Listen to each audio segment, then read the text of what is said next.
Do you? I mean, do you collect anything? No. Just a few coins from some of the countries I've traveled to. My father didn't care for military collections. I guess it stuck with me. Any man with a collection like this is a man who's never set foot on a battlefield. To him, a mini ball from Shiloh is just an artifact. And to a combat vet, it's a hunk of metal that caused some poor bastard a world of pain.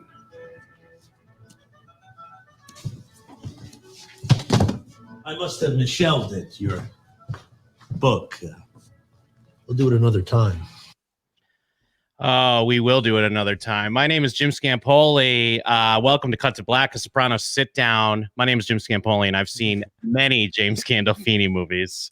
My name's Jacob Burrows, and I've seen one film starring James Gandolfini. That's technically not true, but this is kind of what we're doing. Do you guys get it? We're talking about James Gandolfini films. I know you were expecting The Godfather 3, but guess what? We're still waiting for the re-release of that so that Jim can get a fresh look, get to see the recut, or I guess the fucking Godfather coda, as they want to call it, the death of Michael Corleone. We will be getting... Very soon, by the way. I think it's coming up early December, so it should be something we'll be doing shortly. Exactly. If you're not excited for it, I mean, it is The Godfather 3, so I wouldn't blame you, but I'm really interested to see how it plays out. But for now, we decided to do a bit of a different dive and picked a Gandolfini film almost at random, honestly. And we ended up with The Last Castle, which came out in 2001. We're going to get into what that film's about. Don't worry if you haven't seen it, honestly. This is a little bit an excuse to talk about Gandolfini and his acting in a different context. So if you haven't seen the film, don't worry about spoilers or anything. It's fine. Just trust me on that. Don't worry about it. But before we get into that, Jim, I think we had some feedback or some such. Yes. Yeah. Well, I will say, because you said we kind of picked it at random, because I mean, we wanted a movie where he had like a sizable role, because there's a few other things we can get into, like True Romance. It's a very good movie. He has a decent sized role, but it's not huge. We pulled this movie, Italian Movie, which I don't know if he has a big role in or not. But I mean, I don't know. Like, my first thought, and I know that's not what this movie is, but my first thought is that it's like Scary Movie or one of those movies. Like, it's just a goof. It came out way before Scary Movie and that, but that was my thinking as well, because it has like James Gandolfini on the poster, which I think they did just later because he was famous afterwards. It's just a big his face, even though he's not got a big role. It's called an Italian movie. Movie. It's just Italian Movie, and I mean, it's so clear. Like, yeah, they on the poster, if you look at it on IMDb, they were like, oh shit, James Gandolfini's famous now. Let's put his face really big. And then there's a couple, which I assume are the main characters. They're kind of little towards the bottom there.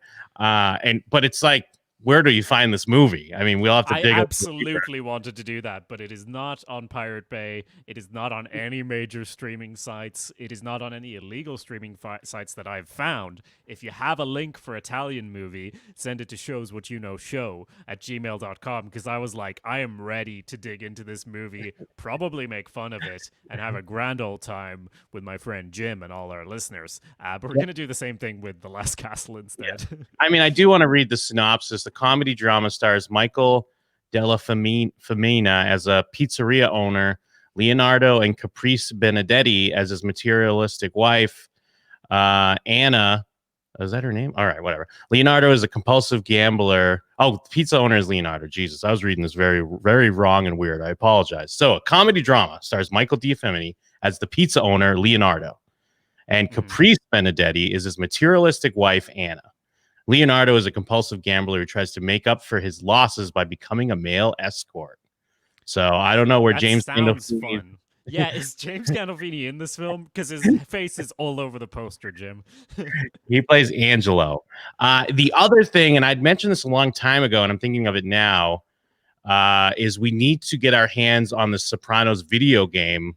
Yes. which I believe came out for PlayStation 2. So that's another thing we'll have to get to. But yes, but right now it's about The Last Castle. I do want to read. We got an email from Raphael. Hey guys, I recently binged your Cut to Black podcast because it's so entertaining. I have to admit that I had some initial doubts as I just finished a husband and wife Sopranos podcast, which was also entertaining. I didn't realize that's a thing. I mean, I guess any angle you can go for. That's me. That's my aside, by the way, about the husband and wife Sopranos podcast. Sure. I mean, basically, I have listened to several husband and wife podcasts or whatever. I think it's just you're in the same place a lot. It's really handy for recording, to be honest. We're kind of like a husband and wife as well, so I can see why you would have doubts. But my doubts were quickly assuaged. Did I say that right? The two of you provide insights that made me re-examine the show. Even though it was one of my favorite shows, there are so many layers I'd missed, which forced me to rewatch some of the episodes. And then you know how it is. You eat one potato chip, and before you know it, it's a bag that's empty. By the way, I'm listening. By the way, I'm still listening. Keep posting. Recently, I listened to your Godfather episodes. I have a few comments. You mentioned a few things I'd like to comment on. The first is the meeting with Hyman Roth and Michael in Godfather 2. It's a very memorable scene. In fact, I'm asked at times to do the Hyman Roth part as well as the Fredo scene about respect. Now, I mean, I don't know. Is that means it's like in Sopranos when they're like, Sil, come on, babe. Like, is he, or is His this name is Raphael, so that is exactly what I'm imagining. Do the thing. Where's your true enemy? Yeah. The Hyman Roth scene is the ultimate non sequitur. So to me and my friends and others I've worked with, it's very memorable. On the subject of Skylar White, Kay Corleone, and Carmela Soprano, I think each one of them is different. And you know what? I'll throw Lorraine Bracco's Godfather, Lorraine Bracco's character from Goodfellas as a bonus. I confess that I went through some of the Skylar hate myself, even though I like Anna Gunn. While Carmela and Lorraine Bracco could be seen as nagging, they aren't trying to take a moral high ground over their husbands because of how they make a living. What they are doing is accepting that it's the life they've chosen, to paraphrase Hyman Roth, but they want to protect their families. In light of the choices they've made, Carmela is a bit more complicated because she also wants material goods, but tries to pretend like she doesn't. She just doesn't want to be embarrassed and have stuff like mistresses leave Tony's world and encroach on hers. Is she a moral character? No. However, she's a bit different from Skylar. I mean, we've talked about this quite a bit, like the audience reaction to Skylar White, or even kind of, it is like a prototypical character in some of these movies or TV shows where we follow an anti-hero, and you know, a lot of cases their wife or significant other kind of does take the moral like opposite, and in some cases even when they're completely correct, they're labeled as like, yeah, nagging bitch or whatever. And we've talked a bit about that with Carmela, because Carmela is like, she does really enjoy the finer points of that lifestyle, but she has this guilt and like Raphael points out here, more so some of the embarrassment that comes with it, especially when it comes to Tony's gumas and whores on the side. Yeah. So he's getting into a little bit with Skylar here. Now, the thing is, I haven't watched Breaking Bad in quite a while. So I only, you know, obviously I've seen it. I've seen multiple seasons twice, so I don't remember a lot of the particulars. I did actually recently pick up a little Breaking Bad complete series on Blu-ray. I'm a Blu-ray collector. Fancy. So I might have to do a rewatch. But I do remember it was very kind of unwarranted a bit. I mean, yeah. I get it, because in some cases, it is like, we're having fun, we're selling meth, we're shooting guys. Shut up. Yes, I want to touch on that. It's really interesting perspective from Raphael on that. Like that, you know, he seems to say he liked sort of Carmilla's stance more because she's not trying to take the moral high ground. She's thinking of it more as the life she's chosen. The interesting thing is that obviously, sorry if you haven't watched Breaking Bad, but like Skylar, the wife in Breaking Bad, literally did not choose that life. Like that's the big divide, isn't it? Where in all the mob films, all the women pretty much know what they're getting into. There's almost always a scene where the female lead sees this darker side in their husband, and they're a little bit turned on by it, and they're Yeah, like, "Ooh, and here's something fancy." So that does make Carmilla more complicated, which makes her more interesting because she has that conflict. Skylar, it's from Breaking Bad, it's easier to say that she's right because she literally married like a school teacher who was a total average Joe and then started selling meth. So she did not know what she was getting into at all. She is totally right all the time, but that also makes her more one note. So I do understand how that could like enhance someone's dislike of her, because Skylar, rightfully so, is like, what the fuck, Walt, are you doing? Like, she's always like that, but her reaction makes sense. Meanwhile, Carmilla will say that, but she has more complexities because she's kind of culpable and kind of not. Yeah, he does get a little bit more into his point, though. So let me get into it. She's a bit different from Skylar. Skylar, on the other hand, tries to portray herself as better than her husband. I like the character then because she was right, both morally and ethically. However, after she cheats on Walt and then gives some of the dirty money that Walt has accumulated, I mean, I don't want. I guess this is kind of spoilers for Breaking Bad. I don't think these broad strokes, if you've never seen it, I'm sure a lot of listeners have already seen it, so they're aware of this. But I guess just in case, gives him the dirty money that Walt has accumulated to the guy she's cheating on him with to help him cover up a crime that he's committing. She lost my respect. Now, that being said, hate mail and threats, that's ridiculous and uncalled for.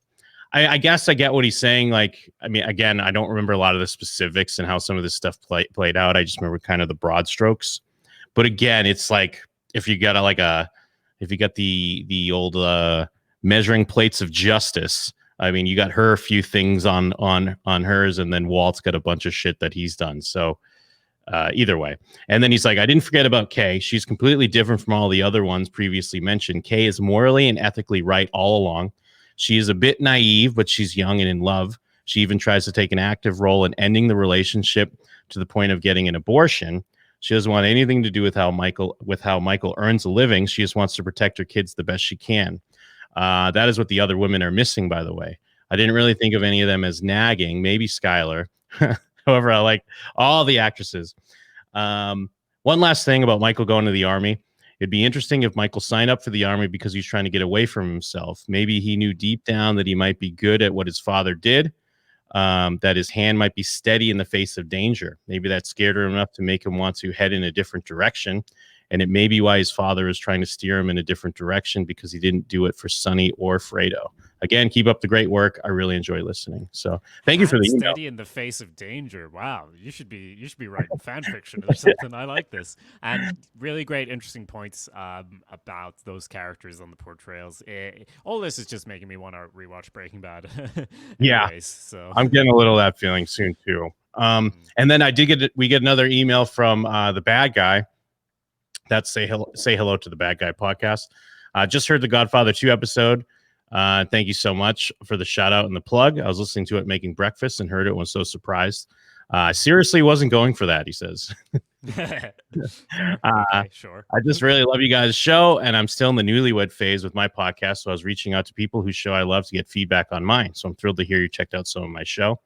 Glad to see stuff still popping up in the Sopranos feed. I've started with Cobra Kai also, though I'm not caught up. So yeah, I hope you're caught up or up there right now, because we've been recommending it. It's a great show. I know. I'm sure you're all sick of hearing about it, but we did discuss every single episode of Cobra Kai on No Mercy, a Cobra Kai kickback, which you can find on your podcatcher of choice. It's very good. We kind of. Honestly, like, it's weird because we discussed all of it before it was released on Netflix, and it became like a lot more popular, obviously, which I think led more people to listen to the podcast as well. But we already finished recording it by then, so I'm not saying I'm like over it, but it's kind of like I'm like, oh yeah, we did discuss every single episode of that, because it's obviously way quicker than The Sopranos. It just took us like a few months. I know you guys are talking about possibly looking into real life mobsters someday. If you ever need info about that, quality resources or anything, don't hesitate to reach out. I get you on the right path. No plug required. Love the show. Thanks for the content. Now, I think I'm going to take you up on that, and maybe we could work together on something soon. So because I think we do want to get into some of that after we get into some Gandolfini and The Godfather 3. Now, we did also get a review, much appreciated on any of the reviews here. We love it. It helps the show, and let's there's so many podcasts, so please review. Even this 4-star rating from even this one. Nepal Sultra 123. I had my doubts in the beginning is the What? title. This is a That theme. other person had their doubts. This is a really amazing podcast. I mean, it is. They gave 4 stars. Amazing 4-star podcast. Have you been to a 4-star hotel, Jim? They're really nice. That's true. The two hosts give really great insights, and they have great rapport. They're able to pick out nuances that I initially missed. I only have 2 real knocks, so I guess this is where we lost the points. The first one is they tend to mispronounce some words that I consider pretty common. Now, again, I mentioned this to you before we turned on the mics. I'm blaming your Sweden European heritage. I mean, clearly it couldn't have been me that's mispronouncing words. I think it's you. I mean, if we can get into it, what's this reviewer's name again? Nepal Sultra 123. Well, Nepal Sultra 123. How good is your Swedish? I'm just asking. Like, is it really like? Can you pronounce Rättvik, Dalarna, Södertälje? Are these place names that just spring naturally from thine lips? I didn't grow up with English surrounding me. All of this is a precursor to me going, fair enough. It's, that may happen. That may happen. But I mean, and to be fair, I'm sure I've mispronounced some words. I'll cop to it as well. Although this person does say, unfortunately, I found that in a lot of newer podcasts. So I think this person just likes their words and likes their dictionaries, which is fair. Interestingly, I learned a lot of my English through listening to audiobooks, so my pronunciation would be better than my spelling. But it's also because I'm Swedish, I live in Ireland. My influences are all over the place. So you never really know what's going to come out of my mouth. And I don't really either. And I'm a real sponge for accents as well. So, if you can't take the heat, get out of my Italian kitchen. The second knock has to do with noises like phone rings and alerts. That should be better managed. Now, I'm trying to think what that would be because I don't think my phone goes off, but I will cop to. Now, the way we're recording is obviously I'm recording Jacob through my computer audio. So I know in the past I've gotten Twitch alerts for my other show. So I know those are played every now and then. Or maybe if I accidentally left like Facebook open in a tab, maybe an alert might have played. So yeah, I'll cop to it. I guess for the 2 things, only 1 star off. I'll allow it. But Nepal Sultra, maybe if we win you over down the line, you go and edit this review and make it a 5-star. It is possible. You can edit reviews. Anything else to that? Was that the end of the review? Yeah, that's the whole review. I mean, still much appreciate the review. It's still a very positive review, so I'll take it. I will as well. We've talked for like 20 minutes and we haven't gotten into the film yet. So all right, I'm just gonna I'm just gonna move the conversation along. We're gonna talk a little bit about The Last Castle. It's a film that came out in 2001. This film is, James Gandolfini's in it. Basically, the plot is it's a military prison, and we have a warden who is played by our friend James Gandolfini. Yes. And we have basically a prisoner, a high-profile general prisoner coming in, and there's just this conflict that arises between the two, basically over control of the fucking prison. That's my summary of it. Do you have anything to add to that on a very broad level? No. I think that pretty much sums it up. It's it's very much like a dad movie or like a granddad movie, I guess. And I don't mean like a knock, but it's just, it kind of ticks those boxes. And I mean, it's still, it's a very good movie because I think the cast is great. The story is kind of like, where it's going. Like there's nothing crazy with the story. I like that. I mean, especially even reading through, you could tell watching the movie that there were a lot of choices and thoughts made on the filmmaking side. And then when you read through the Wikipedia, there's even a little bit more things they went into it. So I appreciate that a lot. I love seeing Gandolfini in a role like this, and I'm basing this off of nothing except, I guess, a feeling. But I feel like he loves that he gets to play a character like this, and he has a lot of fun with it because Yeah. he's like a poser guy he's like a slimy poser wannabe. Yeah. But like that, I don't like that works to his, I guess villainous approach to, control and manipulation. I guess you just asked the broad strokes, but otherwise, the broad strokes you hit, that's kind of the basis of the movie. Yeah, and I'm sure we'll get more into this, but usually you and I have pretty similar opinions about stuff. I don't think this is a very good movie, Jim. Did I say very good? I mean, I think it's a good movie. I think it's a good Oh, watch. sorry, I was being. I think this is a bad movie. Okay, all right. I think James Gandolfini is great in it, and I think there's stuff in it that is good, but I don't think it's a good movie, and I'll get into loads of that as we go. Sure. But if you haven't heard of this film, it's possibly because it cost about $72 million to make, and it only made about $27 million at the box office. This film is directed by Rod Lurie. I'm sorry if I'm mispronouncing that. This guy. Let me say, I'm sorry, before you get too far, and again, not to say, just to defend the box office or comment on the box office, not to say that this movie would have lit the box office on fire either way. But I do keep in mind this movie came out October 19th, 2001. So it's only a month after 9/11. So I don't think a lot of people were going to the movies. Again, I not that this would have been a huge hit or anything like that, but I do feel like it would have done better. But especially at the time, because there's even like a footnote about how the initial poster was an upside down American flag that they had to change. And I do remember at the time, like when it happened, that was still at the point where people were like, I don't want to go to places because you think that you're going to get attacked or whatever. But I'm sorry, continue. Well, I do have a rebuttal, which is that Rod Lurie has directed 7 feature films in total, none of which have been successes at the box office. The vast majority have performed drastically under their budget. And honestly, his other films, I haven't seen any of them. Have you? Maybe you have. But they might be brilliant. I'm just shocked at how he's able to keep directing films. To give you just some numbers, obviously, box office is not everything. It's not a criticism on him. It's just a shock to me that he just keeps making films.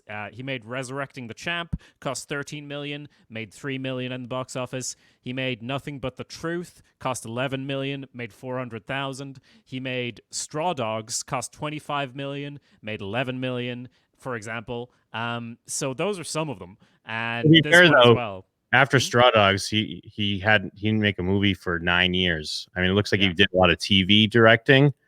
Straw Dogs also is a remake of the initial movie. Well, I did see the back half of his Straw Dogs. It was fine, but yeah, I don't know these other movies. Yes, he made one film that came out this year as well, which is a military film. Now, he does have a military background in that he was in West Point. He keeps referencing West Point in all his films and having military stuff in it. He also made the show Commander-in-Chief, which was about the fictional first female president of the United States. That was kind of successful as far as people watching it, but it was canceled in the first season anyway.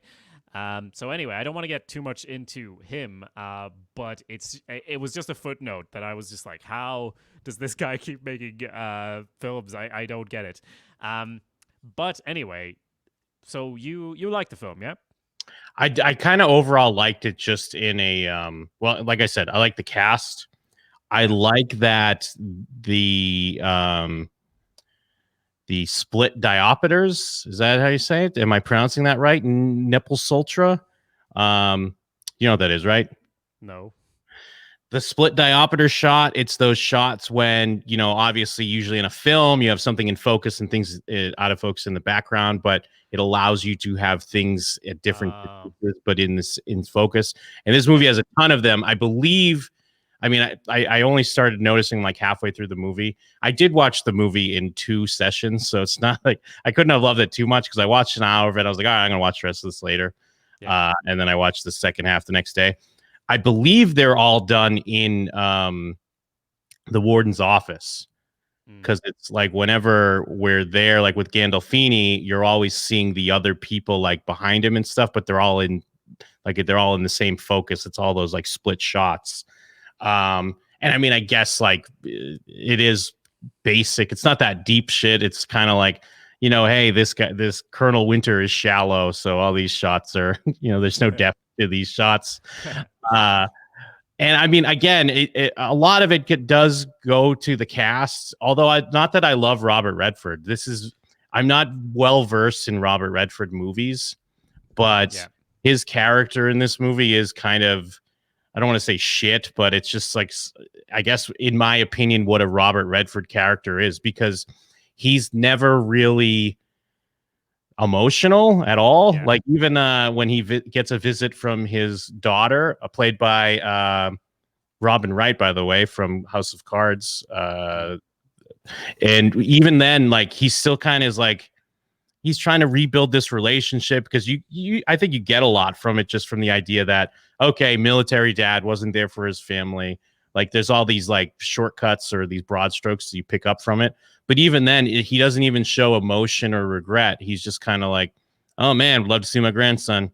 Be cool to get a picture of him. It's been 2 years or whatever. And then she's like, I'm not going to come here. Like, I can't do this with you and come visit you in prison. He's like, hey, maybe we could write a letter then. Like, he's not even... he's not emotional about that, and he's not emotional about like the plot of the film either. Like when people are killed and he decides to cause a huge riot and all of this, he does all this with what's supposed to be kind of an old school hard ass, like, I don't feel emotions, I have just decided this is the right thing, so I'm going to do it. He's like a cowboy in an early cowboy film, I really love Robert Redford in, for example, Butch Cassidy and the Sundance Kid. But yeah, I'm not super well versed in him either. The choice of him as an actor is definitely because this character, who's the general coming in, requires this sort of, he needs to be the guy who people just naturally follow his orders, sort of, and just the guy, like, he's the Boy Scout, he always plays by the rules or whatever, but then he didn't once, and now he's still atoning for it, and he's in prison because of it. All of that makes sense on paper, but in practice, it means that he doesn't have much personality at all, and I think Robert Redford is a good actor, but there's absolutely no space for him to do any acting in this film, I'm afraid. I don't know, because in my opinion, and again, this is based off of nothing. In my opinion, I would almost, and again, this is all hearsay, but in my mind, I feel like he came in and was like, no, this is how this character would be. Like, I feel like maybe there was a little bit more on the page. And again, I'm not basing this off anything, and then he was the one that's like, no, I'm Robert Redford. I'm the general. Like, I take this stuff in stride because I'm playing chess with every single person in my life. But again, I'm not basing off anything. And I've never even seen Butch Cassidy and the Sundance Kid. I only know Robert Redford from a lot of these more recent movies, which I still kind of liked. Like, there's The Old Man, the Gun. I watched that like a year or two ago. And then like the other one where he's like Lost at Sea, and in those movies he plays this same character where he's kind of always like, things happen and he doesn't get phased. And and maybe I'm basing it off of because he is such a name, because I imagine when you hire someone like Robert Redford, or they were speaking on this with Sean Connery recently passing, there's been stories about him like being hired to some of these later movies, and these are the type of actors, when you hire them, they come in and they're like, here's my notes on the script and this is what we're doing. Even if they're not a writer, they sit with the writer or the director and they're like, no, we're doing this and this because I'm this person, or I'm Clint Eastwood or whatever the fuck, and this is what we're doing. But again, I don't have evidence to back that up. I'm just basing that off of my own feeling.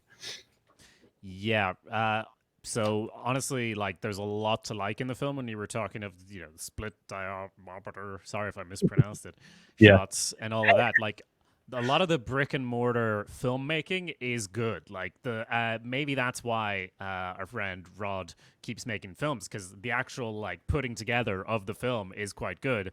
And it could have been very good in my eyes. Again, if it does something for you, that's great. But it's one of those nagging things where it's like it's so close to being good that I'm annoyed. And it's mainly to do with Robert Redford's character, not necessarily just his performance, but the character itself, because his archetype is one that I have been like when I was watching it, I was just rolling my eyes from the start of the film. Yeah.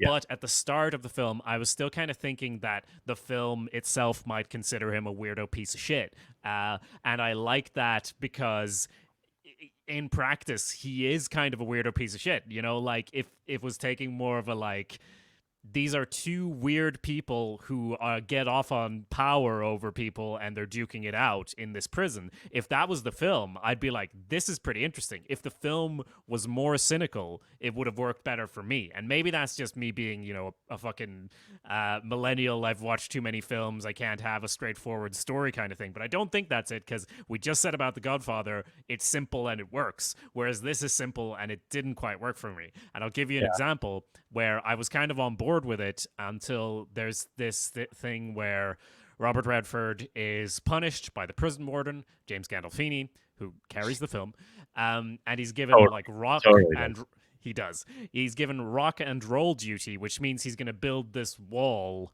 all day from like horn to horn. And that scene was kind of when I was like, this film is silly, because what happens is Robert Redford, carries rocks all day to this wall, and all the prisoners are betting on whether he'll collapse or when he'll collapse. But he is just such an old, hard-ass archetype that he can just carry the rocks all day. He doesn't give a shit. It doesn't matter. They even extended and try to trick him, but he is this fucking Wild West character, this trope, who can't be beaten down. He is a hero, which would be fine if they also committed to the bad things he does being bad, if that makes sense. But what they do is they have triumphant music with him flinging the last rock. All the prisoners who, when he arrived at the prison, there were all these like inter-race conflicts and stuff. All the prisoners are cheering Robert Redford for flinging that last rock, and it felt cartoonish to me. Because it's a lot of stuff that would have worked, I feel, if this was a cheesy 70s film. It's kind of written like that, and Robert Redford fits into it like that. But I'm just like, it just feels off because it's so, I don't know if over the top is the right word, but it's like the film so making it so black and white when it doesn't feel black and white is what made me go, oh, you're trying to manipulate me into feeling who's the good guy and who's the bad guy. And if you left it as a question, this could be an interesting film, but it's not a film that wants to ask questions. It wants to have a clear villain and a clear hero, and that just doesn't add up. And they have he has a line at the end where one of the prisoners is like, why would you kill yourself to build his wall? And he's like, it's not his wall, it's your wall. Yeah. And I'm like, this is just gonna make me puke. But see, I agree with everything you're saying, but also it's not that movie. It's not that movie you want. And I get it doesn't make it good. Like, I'm not saying this like to defend like the bad things of the movie, but that's what I mean when it's like, this is a granddad movie. This is a dad movie, or like, especially if it's like a military granddad movie where it's just kind of like, you know, that's how we are, natural leaders. Like, you know, like, I guess it's kind of like wish fulfillment in a lot of ways. And yeah, I mean, I can't really defend anything that you're saying, but for whatever reason, like, because the biggest thing, even though I'm like, oh, I kind of like this, but because I like it, because I like the cast and I like some of the filmmaking choices. I like Gandolfini a lot in it, but I could never defend the story, because the story, you know, exactly. The thing is, when I was watching this, like 40 minutes in, I was like, oh, wait, I've seen this movie. And not even just in the way of like, I've seen this movie, because even without seeing this movie, you've seen this movie. But also I was like, no, wait, I have seen this. I think I might have even seen it in the theaters. Interesting. But I didn't remember it until like, because we got Clifton Collins Jr. as Corporal Aguilar, and I love Clifton Collins Jr. And then I was like, oh yeah, all right, now I know where this is going. I remember all this. But it was a little bit of like, wait, do I know where this is going? Because it's just a general like paint by numbers in a lot of ways as far as the plotting. Or no, actually, I have seen this before. I just kind of forgot. That's so interesting. Yeah, what you were saying about You've seen this movie even if you haven't seen it. That's why I was like, don't worry about spoilers, because like, Yeah. watch the first 5 minutes of this. You're gonna know how the film ends.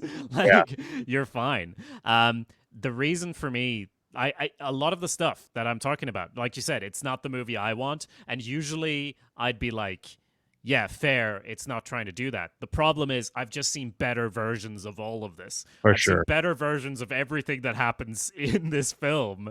It's like Shawshank Redemption meets military movie. Like, that's what this is, but it doesn't pull anything off better than other versions that I've seen, except for James Gandolfini, who is excellent. The scene from the beginning of our podcast there is so good. Yeah. When James Gandolfini goes to get a book to get it signed by this new prisoner, because it's his book, like this general, he has all this respect for this new person coming into the prison, and his reaction when he just overhears him, like Robert Redford, talking shit about him, and it's just so good and so James Gandolfini. It is kind of similar to what we'd see on The Sopranos, where like some small thing will make him go like, fuck this guy, and then like the whole film is about, or episode is about him fucking pushing Bobby down and making him kill someone or whatever, you know. Yeah. Yeah. It is great too that is like it's the inciting like moment from the movie in a lot of ways. Just the fact that he overhears it and gets all like butthurt because, you know, he is basically saying like, and Robert Redford, again, this is another thing, like Robert Redford's character, like it's so disrespectful, Yeah. but he's playing it like he doesn't know, but it's like, clearly you're just shitting on this guy. Like, even if you don't think he hears what you're saying, you're saying it to like his second in command or whoever this other guy is, who's got big Mike Barnes from Karate Kid 3 vibes. He That does. I almost like thought it was him at first. I had to double Yeah. check. I was like, no, because this is like 10 years later. He couldn't still look that young. But yeah, for people that watch Karate Kid 3, like the second in command is basically Mike Barnes, the bad boy of karate. But either way, because he's just shitting on it to, you know, and he's shitting on someone superior to him. So I can't imagine. I'm not a military person that's a good thing. But yeah. But if you're just hearing the audio, obviously you're missing the way Gandolfini's playing it. But yeah, that's why I love that moment, even though it's not a lot of his lines. The way he reacts and plays it, it's so great. Yeah, you can see the clip if you just want to see the clip on our YouTube channel, because we're gonna have a stream where the actual visual is there. Just if you just want to see what Jim's talking about, which I recommend. So that's Shows What You Know on YouTube. But yeah, I can't believe we've gone this far without mentioning that Mark Ruffalo is in this film. Yes. A boyish looking Mark Ruffalo. You forget like how long ago this was. Basically 20 years. And he's still playing the same character he always plays, just like Robert Redford, and yet I somehow always like him. Mark Ruffalo is such a weird actor in that he's like our modern day Robert Redford, right? Does he act? I like him loads. It's just he always has the same voice and face and expressions or non-expressions and everything. It's great. Yeah, like the way his voice is and the way like he has like the way he has these weird pauses sometimes, like in the middle of his dialogue. Like you'd look at it and be like, all right, yeah, that's a Mark Ruffalo performance. But yeah, we don't mean that in a bad way, but he just does have this same style that he brings to kind of every part that he plays. Yeah, and he plays, just to let you in on what's going on, he plays like the bookie in the prison. He keeps taking bets on stuff, and it turns out his dad was in a POW camp with the main character, Robert Redford, and he resents Robert Redford a little bit, and he was obviously a military guy, but he never really should have been in the military. So he's the guy who's basically like, Robert Redford... If Robert Redford can get him to be on board with his riot, then you know he's really Robert Redford, if that makes sense. Yeah. Then you know he's really got everything. And he does, of course. In the end, Mark Ruffalo's like, you know what? Like, because he's the one who's being reasonable and like, Robert Redford, you keep getting people killed in this prison. Maybe we shouldn't do this. And he gets an offer to like snitch on him, get a reduced sentence, and you think he might do it, but then like, you know what? I'm gonna go and salute Robert Redford and help him stage this riot. Yeah, dude, and they're not allowed to salute, obviously, because they're in a prison. I mean, it's a military prison, but you're stripped of your rank, so there's no saluting. So they come up with a slick ass way to like go to salute and then just run your fingers through your hair. Gotta love it. Oh, and you know what? Actually, one of the things that was like, wait, I have seen this movie before, is because they explain where saluting comes from. And I was like, I swear to God, I learned this from this movie, and I've spouted this dialogue to someone else as if I'm a man of knowledge, you know? Oh, you know, actually where saluting comes from is when knights and would pass each other on horses, and they'd go and lift their visor, and that's much like a salute to show them their eyes. I'm like, holy shit, have I spouted this word for word to other people? I believe I have. That's so funny. Yeah, and as you said, Aguilar, played by your boy Clifton Collins Jr., is a very good character. He's kind of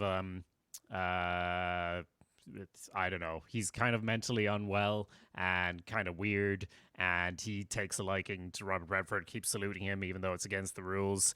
And yeah, his part of the film is pretty good as well. Like I said, there's a lot of parts that kind of felt good. It was just like it didn't fully resonate with me when stuff happens, like Robert Redford like cures racism in the prison without barely trying, right? Yeah.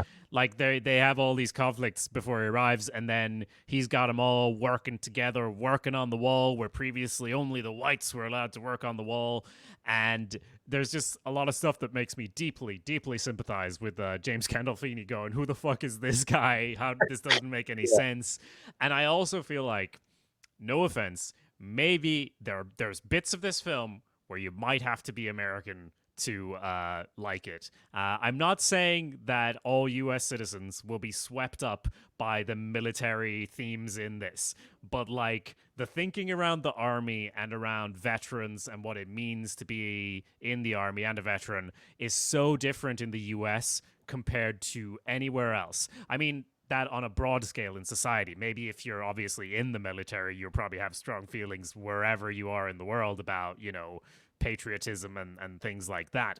But as far as Robert Redford standing at a character's funeral in this, talking about the greatest tributes to men, they're not like big statues, they're a helmet on a rifle in a battlefield and some dog tags.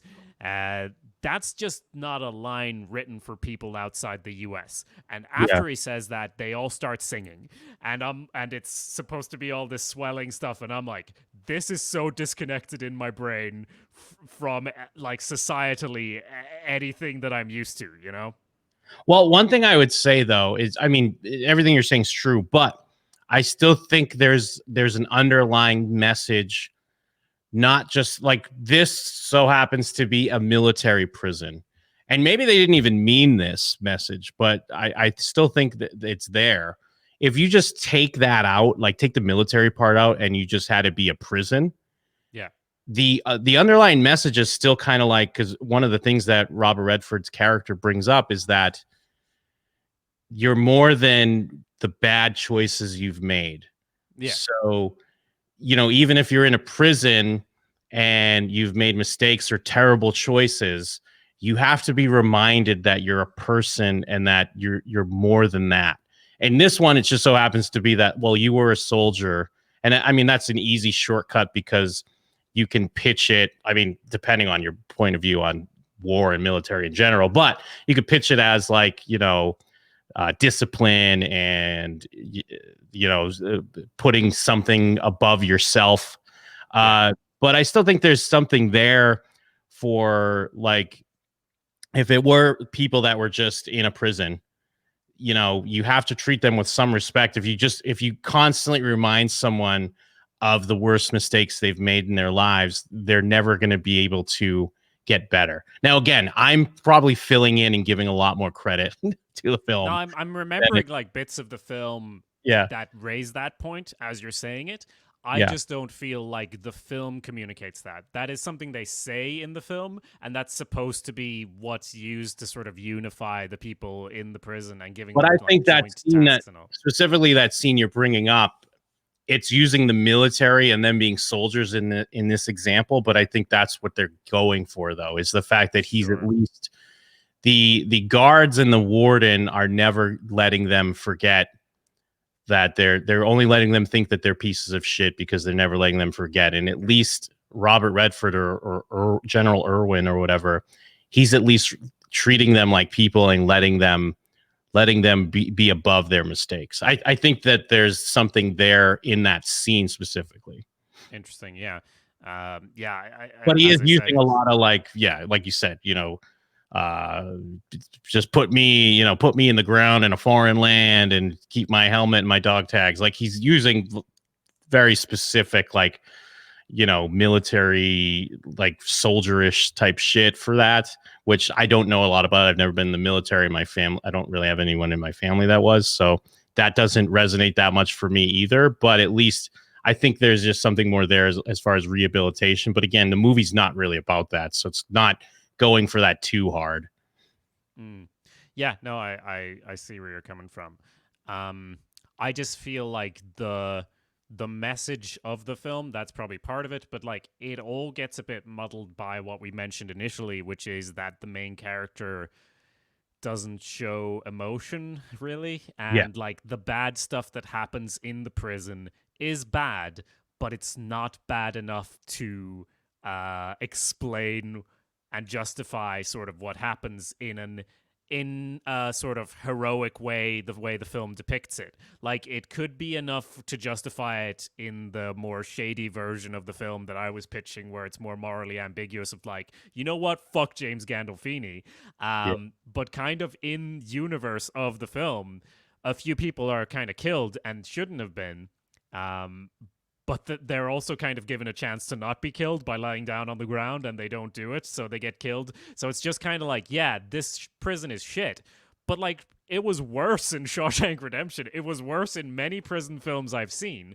So the fact that Robert Redford is like, I'm going to relieve this guy of my command, of his command, and stage a huge prison riot, it just kind of doesn't add up with his whole military, I'm just here to serve my time and get out, and I always obey orders, but I'm gonna get so many prisoners killed right now. I'm gonna get way more prisoners killed than just got killed in my action. And maybe it wasn't that many prisoners that get killed in the end, right? Because it's a film. But just logically, what happens? There's also like just stuff where I'm like, I feel like I missed important bits where they built. So They built now a we're gonna get in. No, there's We're no gonna get into some specific spoilers, but there's a trebuchet, a catapult at the end that they just built. They also built all these weapons and shit. All we see is Robert Redford with like a chessboard going like, we need to take the towers, and then they take the towers. There's not that much like engaging conflict at the end. The filmmaking of it is pretty good, but just I don't get the build up to it as much as I would have liked. It's just Robert Redford, the way his character is always morally right, as is his plan perfect, and he executes it off screen like it's fucking Ocean's 11. Well, no, exactly. I mean, but the thing is, and maybe it's because even like watching it, I'm like, this is going to be Ocean's 11. Like, I literally said that to myself. I thought, and I hate Ocean's 11 in a lot of ways because it is very much like it was all part of the plan. Because even when there's this whole thing with Mark Ruffalo and like, will he turn on him? I'm like, no, this is all part of the plan. Obviously. But the weapons I can forgive because I can just assume like, hey, you got people that work in the kitchen, you got people work here, you can make weapons. Prisons have weapons. But yeah, when they roll out a fucking trebuchet, a catapult, I'm like, where the fuck did that come from? And I honestly thought I missed something, but yeah, when I was digging around online, everyone's like, yeah, where'd that come from? They just built it. Because James Gandolfini is like his second in command is like, what is that? James Gandolfini's like, I don't know. And I'm also like, I don't know. But the problem is like, that's kind of a cool, interesting idea if we see the build up to them, like, because the whole sort of start of the film and end of the film, they're talking about what is a castle, and that's kind of the name is like The Last Castle. It's all about what makes it a castle, etc. So then bringing in a trebuchet feels like it's thematically relevant, but the build up to it is not there. So it's so weird to have them just wheel out like an ancient warfare weapon. Well, what's great though is in my 2020 mind when they start reeling it out, I'm like, is that a fucking guillotine? It's like they bring out the guillotines. Or they go fucking French Revolution right now. But they also have the prisoners run out with food trays as Yeah. shields, and they basically do like Roman fucking turtle maneuvers, tortugas, where they protect themselves by holding up the shields, protecting themselves from rifle shots. Though I guess they were rubber bullets, so it does add up. Because originally when I watched that, I was like, "What the fuck?" Because they just have like trays as shields. I guess it kind of makes sense because they're rubber bullets, but it's just very much like, here's some military history for you. We're going back to the roots of what good military tactics are to win this, which is interesting, which I'm into. It's just that we never really see that beforehand. So when it's actioned, it's kind of like, the Roman army and a trebuchet. Man, this is and we're talking about knights. We got a whole heap of history here. Yeah, and they were rubber bullets because then they have that one specific guy that's like, "Fuck rubber bullets, I'm taking a real bullet." And he just says it so he can get killed a second later, and you don't feel bad that like Mark Ruffalo crashes his helicopter into him, and Mark Ruffalo. Mark Ruffalo essentially commits suicide because I cannot imagine that there's so many videos online of like a helicopter and like there's a slight tailwind and it fucking crashes. Mark Ruffalo takes the fucking end propeller of his helicopter, smashes it into the tower, it explodes, the tower explodes, and he just kind of gently goes down to the ground, even though the helicopter's spinning out of control. Like it wouldn't just go on his side and fucking explode immediately. Although I guess apparently, I'm only basing this off of a recent news story. People be surviving helicopter crashes. There was a helicopter that was delivering a heart for a transplant, and it just crashed on the top of a building. Like it spun out, just I guess similar to this movie, spun out and then crashed onto the top of the building. And the reason why it was like a story people are sharing is because they like dug out the heart from underneath, like in the cooler from underneath the wreckage, and they handed it to a doctor, and then the doctor slipped and just dropped it. Yes, But they I still did hear that.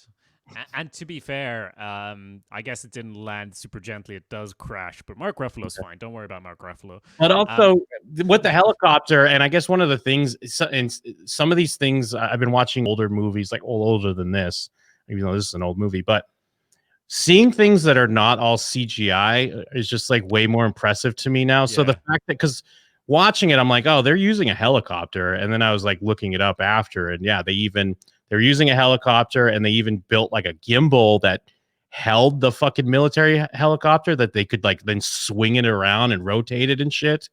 And seeing some of that stuff, I mean, I'm such like a cliche, I guess, even though I don't like completely hate CGI, but it's just something so much better now, just seeing things that are practical and you could typically tell in a lot of cases. So I just appreciate it.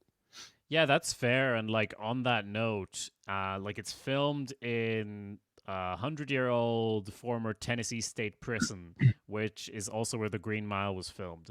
And they fucking like, it makes sense because the whole movie takes place in this prison. They don't go outside it for even a flashback or anything, which I do kind of respect. But they sunk so much time and money into building everything around this and like building all the walls and the warden's office with the window and all so they could wreck it. So I really respect that as well, as speaking of like the brick and mortar filmmaking of it. They made all this shit and then wrecked it. It's just kind of like some of the motivations behind the action and everything don't feel like they line up completely, which is why I'm like, oh, damn it, almost. For example, at the very end of the film, where the riot sort of fails, or finally, like all the guards come out and they have guns pointed at the people who are all lined up in military style, and everyone turns on the warden. Like the guards turn on the warden. Yeah. And I'm like, what the fuck? Because that makes sense. That should be the end of the film, but you haven't put the bits in place to get us to that. Because the warden, James Gandolfini, he's been a shithead, yeah, but there's nothing he's done most recently that's flipped it over the top. He hasn't taken any great actions to make the people close to him go, oh, wow, James Gandolfini's gone too far. We have to stop him. He hasn't done anything that's out of the ordinary for how he's run this place for ages, and everyone's been on board with it so far. But meanwhile, Robert Redford's character, his actions have gotten both guards and prisoners killed. So when James Gandolfini's like, shoot that motherfucker, and everyone lowers their weapons because they all respect this guy. It Yeah. doesn't add up with the scenes that are in the film. Yeah. Yeah, because especially after the big riot that just happened. I mean, I do get the fact that, like, obviously that that Gandolfini murders him at the end, and everyone's like, whoa, what the fuck? Like, maybe that would have made more sense if he just kind of immediately like rolls out and has to shoot him. I mean, it is even hilarious that like Robert Redford has to die at the end. And I mean, I guess is it like a twist that he didn't hang the flag upside down? Is it kind of like, no, I respect that flag too much? And then everyone has that moment of like looking up and be like, fuck yeah, dude, that's the flag. And it ain't even upside down. That's such a problem because they keep talking about the flag, and so just for context, they've said loads of times in the film, hang the flag upside down, that's the international sign of distress. So they're going to do that to represent that they've taken over the prison. The reason they're doing all of this is so that the warden will be taken out of command. They don't expect to escape. They just want to cause a fuss so that the warden will no longer be the warden because he's a piece of shit, which makes sense. But so they want to have this flag upside down. Doesn't even explain why he didn't put it up, not upside down. And also, I will say, he gets shot like 3 times, keeps pulling the rope, keeps pulling it up. It's so weird to me that at the end, because they don't show the flag, right? Because there's a reveal that it wasn't upside down. It's so weird that it's not at half-mast. Just have it at half-mast. Yeah, that should have been the thing, right? Isn't that the that obvious thing? Because he fucking got killed just then, and then the flag would be at half-mast, and all the people are like, oh, how appropriate, because he just got killed. But no, that would have been twist... that would have been an Ocean's 11 type thing where he like planned to get killed, like he knew. No, but I would say that he literally gets shot. Like, just the idea of someone raising a flag and they get killed in the middle of it, so the flag is half-mast. It's just poetic. Why wouldn't you make that the ending? But no, Robert Redford never does anything halfway in this because he's too badass. So it goes up all the way. I don't even know. Like, it feels like it's the end of the film and it is a powerful message that he put the flag the right side up. But I don't know what that means. No, what does that mean, Jim? I agree. It really just means it. I guess it means like, what does it mean? I mean, I guess the it's kind of whole like, last shot, and then it pans to like the fucking his name in a stone in the prison, and I'm like, I don't know what that means. Or basically, what he did was suicide as well, because he didn't even raise it upside down, right? So what would have happened if he gave him the flag? Guess what? Fucking James Gandolfini would have raised it right side up, just like you did. So you just got killed for no reason, and it's not a I don't know what that means. I'm sorry to go on a rant about it. It has to be I think what they're going for is like the fact that he raised the flag, because they talk about the castle. That means he's taken it. Like, and the fact that he's not in distress. He's taken your castle, even though he's dead. And then also it's like a patriotic, because they're all soldiers in the end, even the inmates. So it's just this other thing, like, yeah, that's what it's all about, man. The flag. Reading the Wikipedia summary says that, to Colonel Winter, who is James Gandolfini's, to his astonishment, after he shoots him, that's when he realizes that it was raised in the correct manner. And it says in the Wikipedia summary, which means that the Colonel shot Irwin for no good reason. If that was the plan, because then that doesn't add up either. That doesn't explain it. Doesn't really. Yeah, I get the feeling. I get like it's like that thing when Tony Soprano's talking and he's like, "You ever almost have it? Like you almost have the answer, and then it goes away." And the thing is, I get what they're saying almost, where it's kind of this weird. It's like a weird trick. And it's like remembering a dream, going, "This was important, but I don't know why." And it's supposed to be this weird trick where, from the grave, he's like, gotcha. Like, it is almost an Ocean's 11 thing. Like, he knew he was going to be killed, and that was the plan somehow. I mean, it is telegraphed that he understands he's going to die because he takes the picture of his grandson with him before they go. But, I don't know, man. It just doesn't really work. Yeah, so I've already laid out all the things I didn't like about the film, so maybe before we wrap up, let's talk a minute about James Gandolfini and his acting. Yeah. How it's weird to see him in a different role when we've seen him in The Sopranos so much. The similarities and differences in his portrayal, the fact that he got paid $5 million for it. Any thoughts on any of those facts, Jim? Well, one thing I want to call out is because people love to share the screenshot from The Soprano. I mean, this is such a nothing thing, but this is me on brand. People love to share the screenshot from The Sopranos when Tony gets that beret for Christmas because it's like so silly looking. If you love beret, James Gandolfini, this is the film for you because he's wearing his military beret for a lot of the movie. So that's great. But no, you're right. He completely carries this movie. And I guess part of it is, I mean, being a big Sopranos fan, it is awesome to see him in a role like this because it is similar in a lot of ways, like you'd mentioned, like the way he takes that slight, that is a very Tony move, but he can play it and he feels like more of a slimy character, which it's all him doing that, which is awesome. And again, I said it at the start, but my feeling is that I think he enjoys being able to play a character like this. Again, some of it's probably based on too. I've read some stuff where, he obviously didn't love some of the fame he got from being on The Sopranos, and it's been said that he didn't love some of the more violent scenes and stuff he had to do. So maybe there's like some of it's a reprieve to be in a part like this, even though he is like such a scumbag. But he's great. Sorry, Jim. Do you mean a reprieve? Thanks. Thank you for correcting me. I appreciate that. No problem.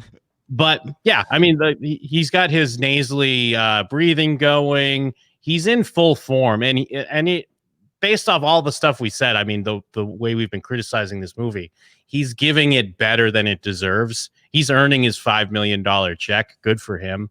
Yeah. And it does, like we said, we kind of picked this randomly, but it does get me more excited. I want to see him in some other movies. I want to see some of his other performances.